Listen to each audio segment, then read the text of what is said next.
Hello, and welcome to Langtown, the podcast by Multilingual Media, exploring the human side of the language industry and the future of work. I'm Eddie Arrieta, CEO at Multilingual Media. Today, we're talking about work without borders, building global teams in the age of AI and anti-globalization.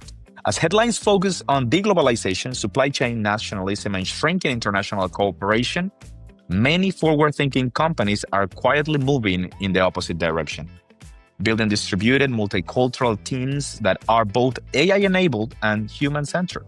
For small and medium-sized businesses, especially, cross-cultural collaboration isn't just a necessity, it's a competitive advantage. To explore this, I'm joined by Jordan Evans, founder and managing director of HireGlobal and CEO of Language Network. Jordan has built teams across Latin America, Europe, and the US, proving that the best ideas and execution happen when diverse people work together seamlessly. His companies champion a simple idea: hire for character, empower with technology, and the borders disappear. Jordan, welcome and thank you for being here. Thanks, Eddie. I feel like I've seen you before. I think I've seen you drinking some tea before, and I don't know if you've seen me drinking some coffee before, but that's how sometimes life is. Jordan, tell us about HireGlobal. How did it start? How did you come up with the idea? How is it related to Language Network? And thank you for being here, of course. Absolutely. It's good to share a hot beverage on a fall day and discuss this topic with you. But yeah, let's start with the story. So HireGlobal is a spinoff from Language Network, a global language solutions company that started in the United States. And I'll take you back. I think it was 2016, 2017. We were struggling to find great candidates in the United States. The job market was dry. I think uninspired is the word that I like to use. Wasn't getting traction with a typical job board looking 30 miles around our office.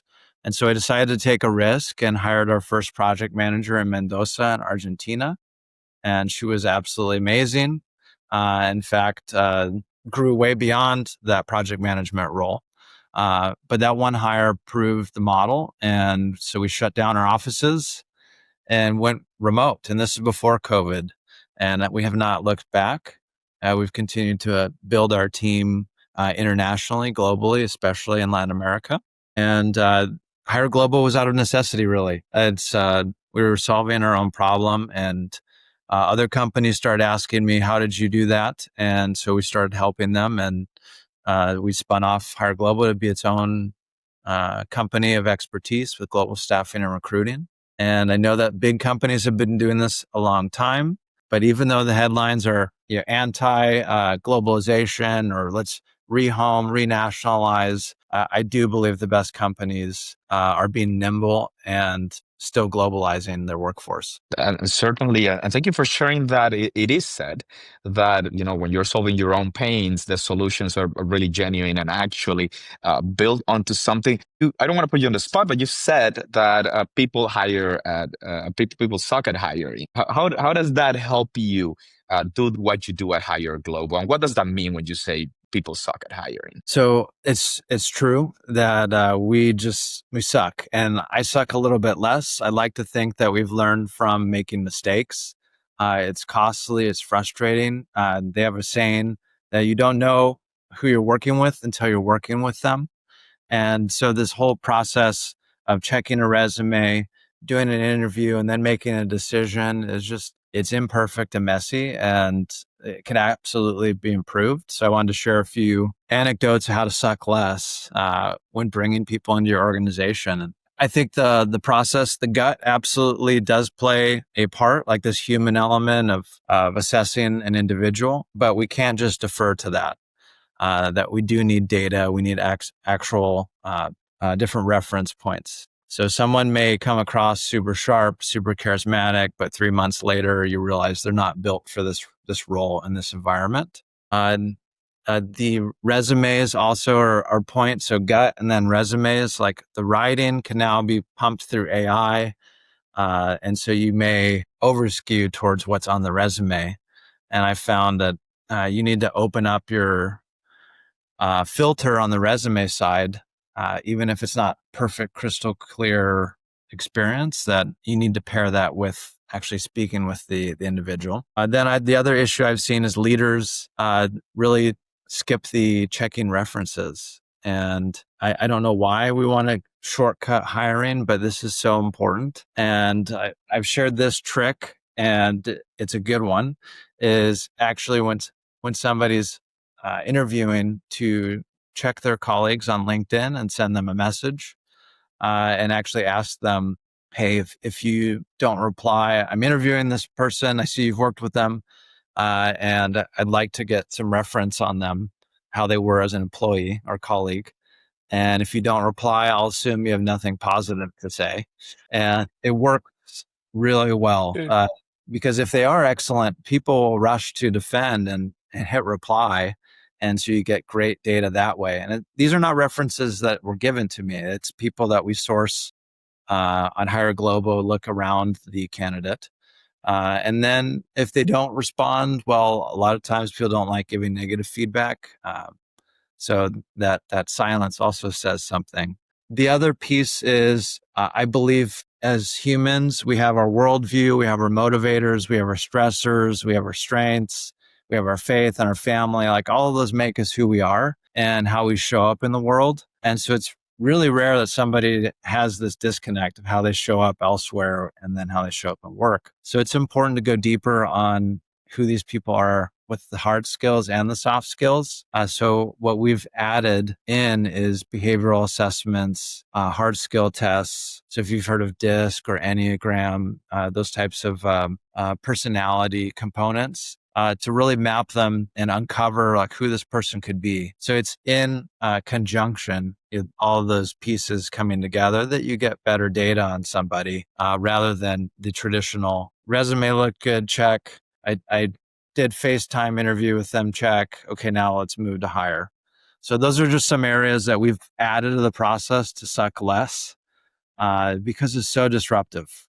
We've made mishires and it hurts. It's expensive, and then you go back to square one, starting the whole process again. That's right. And as you know, as a company leader, certainly it's a huge pain whenever you have to restart the process. It feels inefficient. It feels like we've somehow slowed down. In some cases, we have to destroy or dismantle complete structures that we thought we were going to work. You are right. When we're looking at the technical side of things, felt as a leader sometimes because of technology, it's much easier to showcase these technical elements. So I'm curious to know from your perspective, of course, there is a balance between how technically great a person is and or also what you've referred to as the soft skills and their ability to come across and all of that. How do you balance those things so that at the end of the day, as humans, we make the ultimate decision and we don't have the excuse of the algorithm told me, the AI told me, and I didn't even have to say anything. I just clicked and the person was automatically hired and, evaluated in all these different ways. Yeah. And the truth is that perhaps people are doing that deferring to a tool or a machine to make a decision. But good hiring is knowing that the human being behind the resume, behind the interview process. And that's why I was advocating for having multi-step approach, references, having multiple team members, compare notes. How did this person show up? How did they communicate? Did they look prepared? Were they charismatic or were they serious? All of those data points as humans still has a piece. I think we talked about this earlier, that the gut still has a place. It's not the only thing in making a hiring decision, but you still need to have a gut check on a candidate. And then the AI piece, the learning, the adaptability. I won't fault somebody for using AI to bolster their process or to supplement it. But if they're doing what you said, they're deferring to an AI tool, and there's no agency, there's none of themselves in it. There's no wrestling, using AI as a empowering piece and still being them and their skills.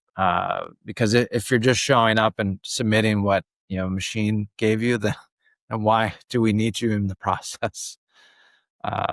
So those are my thoughts on it. Hopefully there's something good in there. Absolutely, there's something great in there. And of course, for those of us that are listening to this conversation, thank you so much for listening to Lang Talent. Once again, we're talking to Jordan Evans, CEO and founder of HireGlobal and Language Network. Jordan, Latin America. You did tell us about your great experience with Mendoza in Argentina. You're looking into Latin America. Why Latin America? Well, a couple of reasons. It was a sweet spot. And so similar time zones to the United States or even Western Europe. Strong English skill set.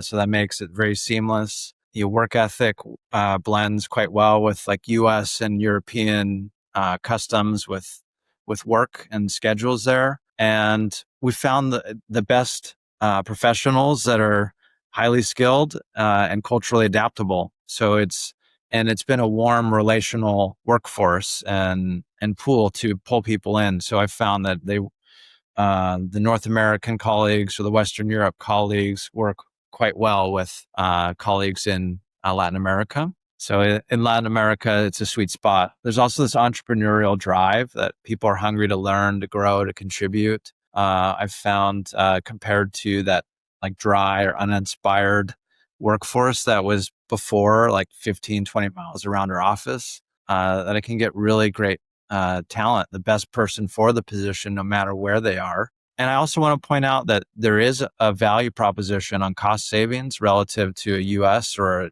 a European hire. I'd say that's not the primary benefit. Absolutely is a benefit. And it's not about cheap labor. It's really about finding that right person while also doing amazing things for a company. You can reduce your operating expenses while bringing on A players. But I would say more importantly now it's A players or B players with AI can be A players. So those soft skills, like are they coachable? Can they grow? Are they tech savvy? And I found that yes, in Latin America. And then also, I think you pointed this out in a pre-conversation, is by hiring somebody as a colleague for a US or European company, we can offer a really competitive and compelling package that otherwise wouldn't be available domestically. So I see it as a win-win. Rather than a big corporate company rolling in and just outsourcing for the pure motivation of low cost labor. Absolutely. And I think when we've seen companies optimizing not for low cost, but optimizing for a win-win situation, we see impact, we see growth, and a lot of the companies that are within our industry are in that situation. Jordan, to put you on the spot once again, Latin America, huge part of the world, many countries. If you can give us one or two examples of what you've seen in specific countries that get your attention and that might be interesting to other companies, what would that be, and what would be those examples? Sure. So you asked me this question. It feels like a trap because I can't call out every country. But the caveat will be, I'll just use some examples.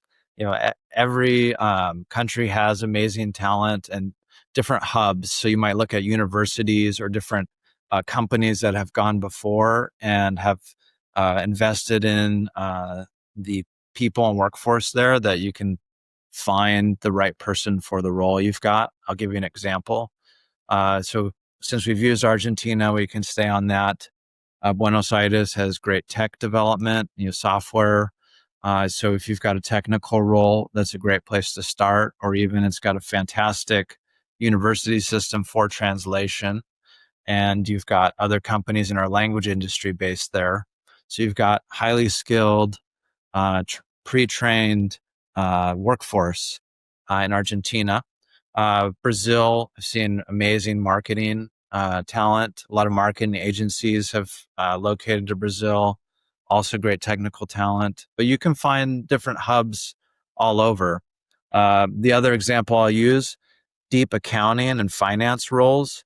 So a lot of the big CPA global firms, global consulting firms, Accenture, for instance, they've set up these hubs across Latin America too. And you can get some amazing talent that they're working for a big global entity and can join a smaller, medium-sized company and make a bigger impact and be less of a small cog in a big machine.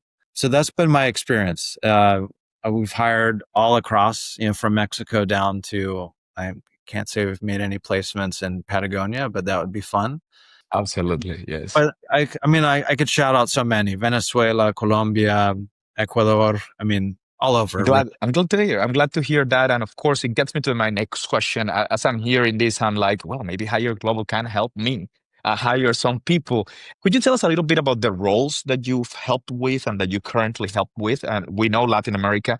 What are some of those roles that you can help with the hiring?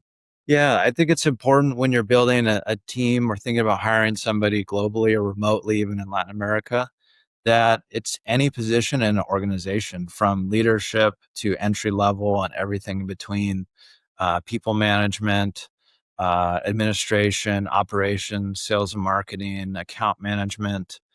It's There's no limit, really. So I found it's important to look at your organization and say, why couldn't this be a colleague in another continent or in another country, and try and find the best person for that job. We've had great success, to answer your question specifically: controllers, accounting, accounts receivable, billing coordination, bookkeeping, sales and marketing, account managers, directors, operations, project management, and you name it, it's available. So the sky's the limit. I think it's important also to get this virtual assistant idea out of your head. That's been long promoted, especially when we weren't in more of this nationalization era where people think, okay, I need to hire domestically. The VA, let's send jobs to the Philippines or India or other low cost resource areas. This is not what we're talking about. We're talking about it's hiring a colleague like you would down the hall if you were in an office, and it's the best person for that job. Right, Jordan, I want to put you on the spot one final time. I feel like I've been pitching you these curveballs all throughout the day, but you mentioned, it's not only about A players or B players or identifying the A plus plus players, but identifying AI players. How important is it in hiring today, and how important do you think is going to continue being in the future? Great question. Actually, an AI player is actually somebody that's a human player that's more adaptive, where this idea of I need to hire A players, and if I just hire A players, I'm going to have a great company, great team, we're going to accomplish everything. When that's not how the world works. You got people with different strengths and weaknesses, and when you put together a team, you need to think about what energy, what type of skill set. Do they need to be a driver, or do they need to be a maintainer, that they're an organizer, that they're a stabilizer? So how you put together teams is super important. But this AI piece, I think it represents adaptability at this stage. Where we are with AI is if a candidate is teaching themselves and open to learning, like that's the best way to go about it. And an A player, like a C or a B player, that in the traditional sense, like they might not know everything, have that deep expertise, but if they've got the communication, the curiosity, adaptability, and right urgency with AI, they can be just as good as an A player, in my experience. So AI, let's just call that adaptability, that they're not afraid to test what's possible. And they're wrestling with AI as a thought partner and to improve their work, to improve their speed, but not outsourcing their agency and their selves to AI. We talked a little bit about this earlier, where I just run it through AI, I submit it to my boss or whomever without any refining, without any processing like that. Why do you need that person then if we're just running it through AI? So that's what I mean by an AI player, is that adaptability. Thank you for sharing that. And of course, you're referring as well to some of the human elements. And we've talked about Latin America. And I'd like to ask you about what you've learned about mindset. And you just mentioned also adaptability and skills of professionals from the region. What have you seen there? The mindset, curiosity, the adaptability, the resourcefulness, and the positivity. I think I've seen that consistently across countries, but let's just use an anecdote or a story. So in Argentina, they've lived with decades of economic uncertainty and instability and not knowing what the cost of things will be tomorrow. And if you could put yourself in that position, like growing up, going to school, getting a job, like it's societally a pressure cooker. Like, how do you make plans for the future when so many things are changing? And that, I think, gives people a different mindset of how they work and how they view the world. So I've found strong resourcefulness, ability to adapt fast, and just a sense of team and collaboration over individual ego. There's this sense of taking care of your team too. And I think that's amazing. So out of that pressure cooker of economic uncertainty and all the things there, it's like a breeding ground for really great colleagues. And I'm using that only as an example, I should say, because every country has their own version of that anecdote, right? Yeah, and probably we all can refer to what you're mentioning. Of course, in your experience with HireGlobal and also with Language Network, there is a way in which you approach your leadership. So how do you approach empowering people to take ownership, to make decisions that drive impact, and not to defer responsibility or agency onto tools and even other team members as well? It starts with, I'm hiring a colleague for this position. They just happen to be in a different country. So going in with that mindset. And then the empowerment actually comes to somewhat organically.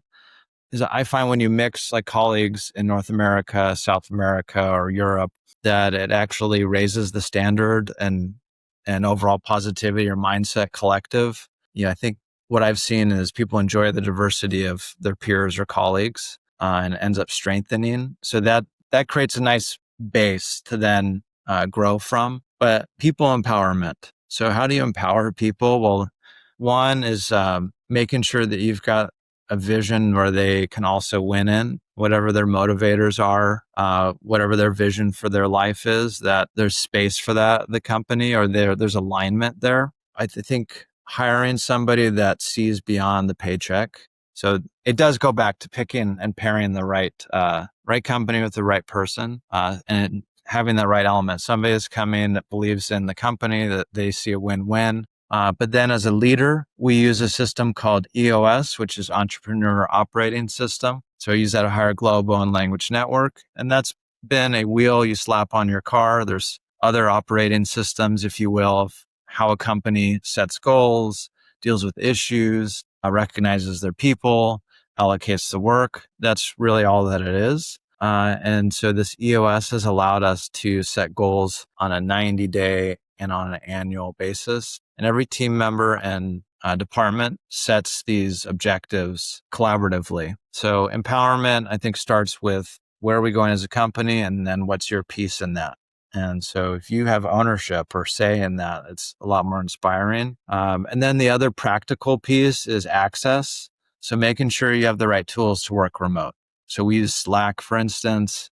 It's our digital water cooler or break room where people share photos of their dogs or motivational music for the day, or they're able to exchange files or hop in a quick call like you would in an office. I'm going to go talk to my colleague about an issue. So having the right tools, the right information and documentation really empowers people. If you're not in office, or if you're hybrid, let's say you've got an office and now you're adding team members remote, treating that as an opportunity to standardize like how we do things, and it's documented and accessible for all. So it pushes you to be better as an operation too. Hopefully I'm not rambling here, but pragmatically it's about I'm bringing the best person in, I'm giving the space to operate, and we've got the right tools or tech to do that seamlessly. The other thing is we do company meetings and we'll record them. So most of the time zones work. But having those recorded, transcribed, posted, so people are all on the same page with all company meetings or even department meetings is really important too. Access to information is an empowering point. Thank you, Jordan. You've shared a good number of concepts that are really important. The EOS, you've shared adaptability, resourcefulness.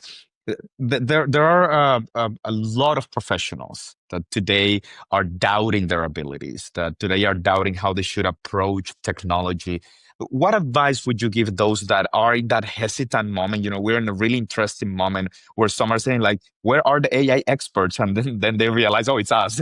We are the AI experts. Do you have any message for the talent that might be doubting themselves, that probably has the skills that you've worked with, and are thinking maybe I should be considering this approach that Jordan is sharing as a professional to kind of like get out of my cocoon in Latin America and then propose my talent so that it is expanded over the globe? It's an amazing time to be alive, to be honest. You can teach yourself anything. If you go back a couple hundred years, you had to go to a library or have money and means to be able to better your life or chart a path in the world. But now everyone anywhere can learn. And so I think that's so important, is the self-agency, to be smart enough to invest in yourself and to take risk. This is where AI can't replace that human ability to adapt, to take those first steps and to figure it out and own things. The machine is just there to augment that. So the other thing is expert, right? Well, expert is relative. So you don't have to be the person who wrote the book on ChatGPT and how to prompt. But if you're in a room and you know the most, by proxy, you're the expert. So learn and augment your knowledge base, experiment, and if there's a certain field you want to go after, like start investing. Udemy is something that we offer to everyone that we bring in, where every quarter people can select a course or some skill that they want to learn, and it's reimbursed. And then you get a bonus for doing that. So in today's world, you're only as good as your people, and AI is never going to solve that. And for the talent, like, we're at a moment where if you learn and bet on yourself and own it, you're going to be fine. You're going to do a great job. Any company is going to be lucky to have you. So that's and it's an interesting time, Eddie. So a lot of people are worried AI is going to take away jobs. Automation is going to take away jobs. Could be true, maybe the volume of it, but it's going to deepen the need of people that have like high agency and adaptability, and they're willing to augment themselves through AI, if you will, or figuring things out on the job. So that's my long-winded answer. Teach yourself, bet on yourself, amplify yourself with what's available. Thank you, Jordan. Yeah, you've eloquently have presented your thoughts and your concepts. We really appreciate it. We are ready to wrap up this conversation. Before we go, any final messages, any final thoughts? Where can we find HireGlobal, Language Network? Any call to actions for us? Sure. Well, I'm easily accessible on LinkedIn, or you can check out HireGlobal.com or language.network. I love talking about business teams. So if anyone wants to reach out just to talk shop, happy to do that. And then, of course, our team would be happy to help you. I think actually through MultiLingual, we'll have some links or call to actions upcoming if people want to engage and see what's possible with hiring globally through a team like HireGlobal. But it's an amazing time, and the world is our oyster for building awesome teams and collaborating professionally. So I stand by it that even though the headlines are anti-globalization, the best companies are leaning into it. All right, Jordan, thank you so much for your time. All right, Eddie, thanks for having me. This is fun. All right, for all of our listeners of Language Talent, thank you so much for doing this once again. Like I said, a big thank you to Jordan Evans, CEO and founder of HireGlobal and Language Network. HireGlobal.com, language.network. Jordan, for sharing these insights. Once again, thank you for helping us understand how to build global borderless teams and reminding us that technology doesn't replace people, it connects them. Catch new episodes of Language Talent on Spotify, Apple Podcasts, and YouTube. Subscribe, rate, and share so others can find the show. I'm Eddie Arrieta with MultiLingual Media. Thanks for joining us. See you next time.